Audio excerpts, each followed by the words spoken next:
بالاش موزه میره داخل تاندیش. این تاندیش 3 تا نازل زیرش، درسته؟ زیر این نازل ها یه قالب ویبریشن، آره مول.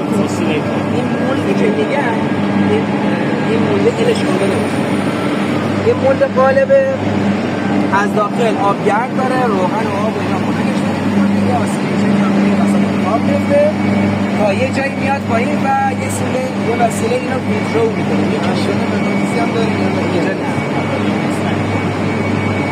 زمانی که مذاب حالا از اون بر دور بزنه بود فرمودی درست؟ بله 6 یا 6 تا اینم خب گفتم مال کارش هسته؟ بله اسمسه، بله اسمس کانکر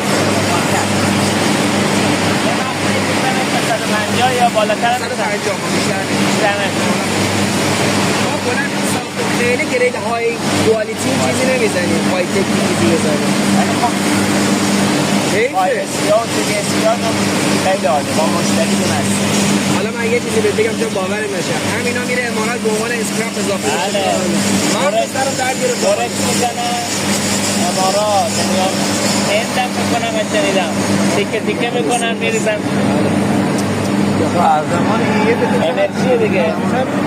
به تپ ما اگر تپ کوره 15 باشه، یعنی ما تو زمانی باشیم که به ما بگن آقا شما از ماکسیموم فرق میتونی استفاده بکنیم، بیاریم تپو بذاریم رو 15، یعنی یه ورودی خیلی بالاتری بتوانیم به کوره بدهیم.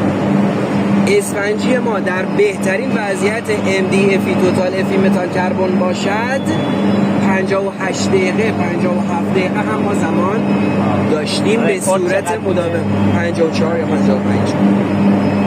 ولی الان حالت عادی چقدر همش؟ حالت عادی 67 6 5 180 تا و 67 دقیقه میده. سرعت ریختگری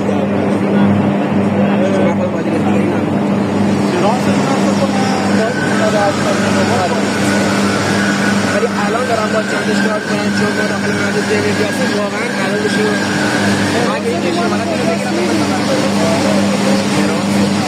ولی میدونم تجربه اینجا باید که حالا دراسته